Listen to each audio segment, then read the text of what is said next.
On January 13th of 1999, a 19-year-old high school girl in Baltimore, Maryland, left school to pick up her 6-year-old cousin, but never arrived. Everyone wondered where she was and why she never showed up. In fact, nobody saw Hae Min Lee for 1 day short of a month. And when they did, it was far too late to save her. The case was considered closed on February 25th of 1999, just 12 days after a man named Alonzo Sellers discovered her body buried in a shallow grave at a place called Lincoln Park. Recently, however, the case has caught the attention of society and more eye-opening discoveries have been brought to the surface.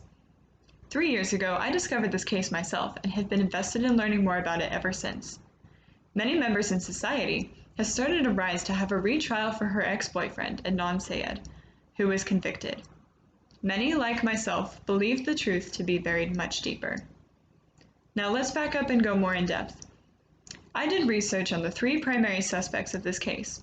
I'll start off with the man convicted of her murder, Adnan Syed. Both Adnan and Hae were considered popular in their high school, and were in the same friend group. Everyone loved Adnan, and when describing him as a person, the main words they provided were kind, silly, and smart. Lee dated Syed in secret in the spring of 1998, and they broke up and reunited several times. Though they broke up officially 8 months prior to her death and continued on as friends after the breakup, her loved ones and investigators assumed that it was him. However, just 1 year prior, a woman named Jada Lambert was found strangled and buried in those same woods, the same way that she died. Authorities thought there might be a connection until the Baltimore Police Department received an anonymous phone call claiming that it was Lee's ex-boyfriend, 17-year-old Adnan Syed, who was responsible for the murder of Hae Min Lee. There was no evidence that he was the killer. He openly gave DNA samples, and none of them matched the ones that were linked to Lee. Due to his lawyer, Christina Gutierrez, not carrying her end of the bargain for the case, he lost. She was a favored lawyer in her time, and Adnan and his family felt so relieved that when she took the case. But in the last 5 years, before her passing in 2004, she suffered greatly from multiple sclerosis. This affected her performance greatly, in many cases, and she missed some major points of defense, such as failing to interview a key witness, Asia McClain, a classmate who claimed she was talking to Syed at the library near their high school at the time of the murder. There was another key point that led authorities to jump to the conclusion quickly that Adnan was the killer. He is a Muslim. With all of the tension between Americans and Muslims even back then, this instantly brought them mistrust, even though Adnan, being a slightly rebellious teenager who had sex and did some drugs, was not very into his religion at the time, but was also born and raised in America. In fact, he's never left the United States. Another detail that stands out about Adnan is that when given the opportunity to not have to serve a life sentence if he just confessed to killing Lee, he replied that he would not lie, even if it granted him freedom. The second leading suspect is a man named Jay Wilds. He was Adnan's drug dealer. They were a cross between mere acquaintances and friends. After Hae's murder, he initially refused interviews due to a fear of getting thrown into jail himself after dealing drugs to his classmates. Additionally, he refused to give the police DNA samples to compare to the traces left on Hae. This could have been due to the fear of the police finding out about his drug and alcohol intake. Most everyone who was asked to describe Jay stated that he was a pathological liar. An example of this was in the first interview. He said that Adnan met up with Jay at his grandmother's house with the deceased Hae in the back of an unrecognized car. In another interview, he claimed that Adnan called Jay from a payphone to have him meet him at the Best Buy parking lot. Upon arriving, he first saw Hae in the back of her own car. You'd think he would distinctly remember where he saw a dead body. When checking all of the cell towers that very day at the general time that Jay provided, nothing matched up.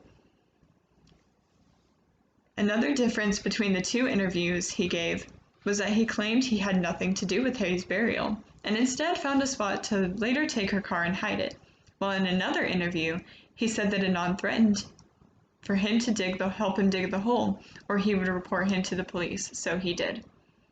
The man who led the police to the location of Hae's car was none other than Jay.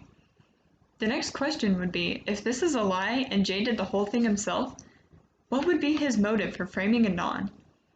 Many people, including Jay himself, could tell that his girlfriend, Stephanie, found Anon attractive and cute. She started spending a lot of time with him and was initially the one who introduced the two so that Jay could hook Anon up with his weed. Many claim that Jay was highly possessive and would get really angry with Anon when he was anywhere near Stephanie. Many theorize that out of a fit of jealous rage to get Anon away from Stephanie once and for all, he killed Hae and framed Anon of it.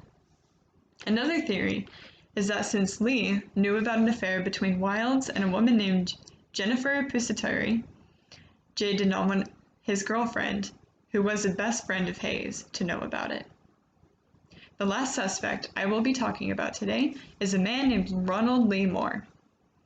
He was accidentally released from Baltimore County Jail on January 1st of 1999, just 12 days before the death of Lee. Similar to the death of Hae, it is confirmed that he strangled a woman with the name of Annalise Hyung-Suk Lee, December 13th of 1999. She was found in her apartment in Owings Mills, just 20 miles from Baltimore.